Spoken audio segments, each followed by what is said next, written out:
Faf, you spoke in the week about the mental state and taking this one on the chin, win or lose. Now you have to obviously implement that, just the mindset at the moment, and how you go through until to. Yeah, this is now when it's important for us to make sure that you look at the World Cup for it is. You're going to play games. You're going to come up against quality opposition. Today, England was better than us. All three facets of the game. They show why they are such a good cricket team. And now we have to look at it's a league competition. As disappointed as we are with our performances today, you have to make sure you learn from it quickly and put every single doubt to bed, because there is a next game that you've got to make sure you play good cricket again. Faf, were you disappointed at the way that the batsman got out? Here I am. Oh.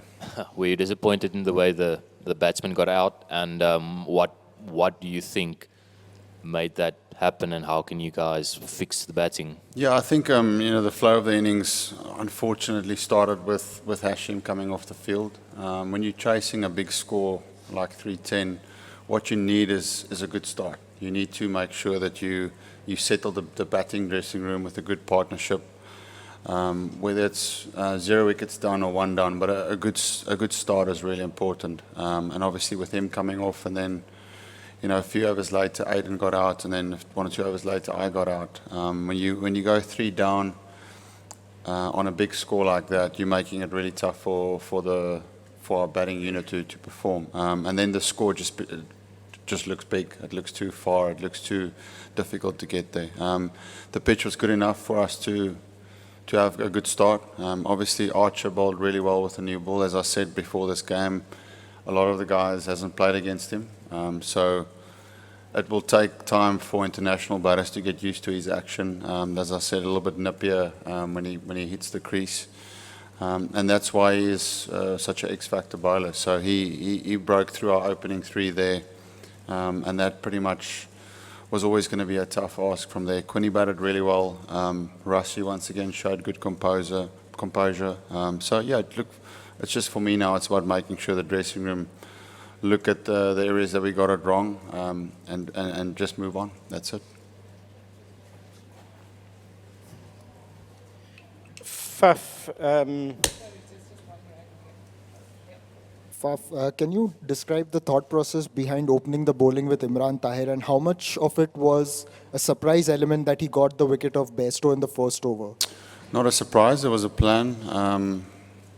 It was something that we thought about a year ago already. I said when we played against England, there's a feeling that I want to go with Emi because it is something different. I suppose it got a little bit tested when you win the toss and you're bowling first, and it is normally the oval where you want to bowl 2 seamers.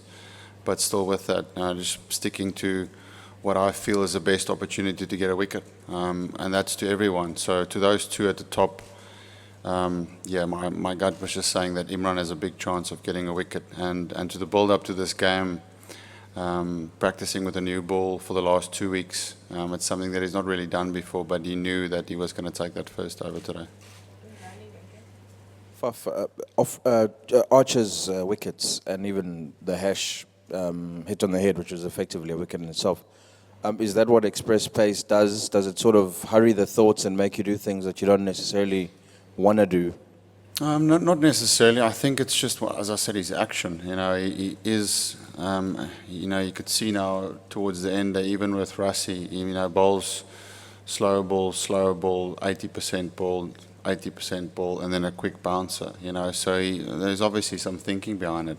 He does, when he bowls that short one, it is a bit quicker than his other balls, and the guys will get to understand that action better. So when we get an opportunity to play against England again, we'll know that his short ball is his wicket ball. He's not necessarily a guy that will swing the ball as much as other bowlers, but his short ball will be his wicket-taking ball. Faf, the first half of the game really seemed like a whole lot of planning coming together, not just Imran, but also playing Dwayne and Andile and lots of slower balls and that sort of thing. How frustrating is it then that the first half of the game really seemed to go all according to plan and then sort of fell apart afterwards? Yeah, I thought after the first half that we did a good job with the ball. As I said before this game, England, more so than any other team in this World Cup, bat longer than anyone else. So if you can stop them with with a long batting lineup that they have, then you're doing a great job with the ball. For them to score as little runs as they did the last 15 overs and us picking as many wickets as we did was a great achievement by our bowling unit. But as I said, you have to, 310 is still a big score. So what you need to do is you need to start well, and we didn't have that luxury today.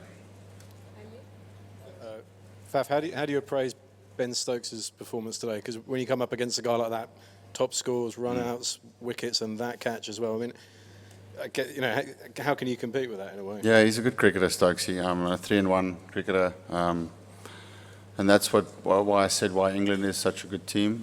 They have a lot of all-rounders that play a part. Mo and Ali, same thing. On other days, he does it with the batter's ball and does it in the field.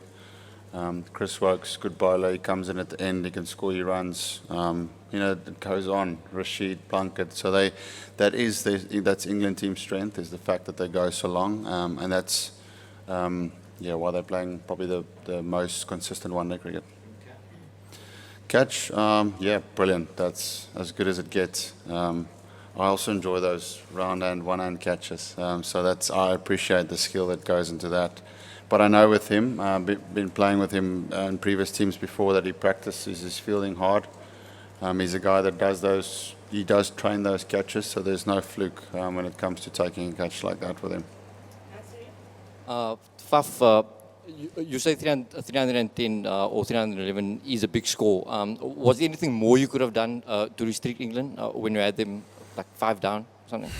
I'll go back now and I'll think what can I do better, what can I learn from the pitch, but as I said, their batting lineup is long, so Stokes coming in at 5 or 6, whatever, to get 90 runs the way that he did. I didn't feel that we made a lot of mistakes with the ball. I thought it was a good battle between good bowlers and a very, very strong batting lineup. And it was, probably 10, 15 runs more if you were really harsh on ourselves, a few soft deliveries. But apart from that, 300 on a good wicket like that, I would have taken that. Can I get the last few? Daniel, and back in.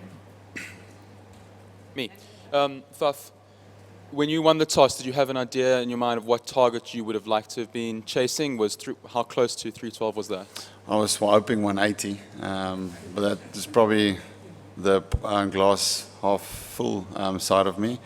When they got going and they batted really well, it looked like they were going close to 350. And obviously the scores, especially from them the last while, has been 350, has been almost their par. So, in my head, I was aiming at anything between 320 and 300 would have been a great effort from us.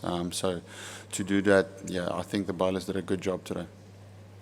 Faf, you took 2 very good catches filling in the outfield. How difficult is to lead the team in today's era, most of the time when you're in the outfield? I mean, in India, Kohli gets support from Dhoni. How do you manage? Yeah, I'm normally, most of the time, the last year or so, I've been in the inner ring. I love talking to the bowlers because I had a dodgy shoulder. That's better now, so the competitive fielder inside me wants to go where the ball goes, because I feel like your best fielders needs to be where the ball goes. Luckily for us today, we bowled quite a bit of spin, so we had enough time for me to go to the boundary and then still go up to the bowler and talk about plans and tactics. But we haven't got a lot of quick fielders around the park, so that's why I feel it's necessary for me to go. With Markram, who's also a good fielder. We've got David Miller, who's a good fielder. He didn't play, but there's a few slow-ish guys in the field, so that makes the quicker guys in the team job more important. Faf, how impressed were you with Lungi Ngcongca's character? His first World Cup game wasn't going too well for him, but then I think it was 3 for 21 and 4 overs at the death. Yeah, Lungs would have said. He's got a beautiful action. Today, just off it with the start. He's normally a guy that is very, very balanced in the way that he bowls. He doesn't offer a lot of bad balls. Today there was a few up front, but that's okay. That's going to happen. And then the way he came back was beautiful. to get Joss Butler out. He's probably one of the best strikers in the world. To get him out with good thinking, good tactics, and coming back, like you're saying, 3 for 21 is very good for us, because Lungi, KG, those guys are going to play a role when it comes to close games at the death as the tournament moves on. Thank you very much, everybody. Thank you. Thank you.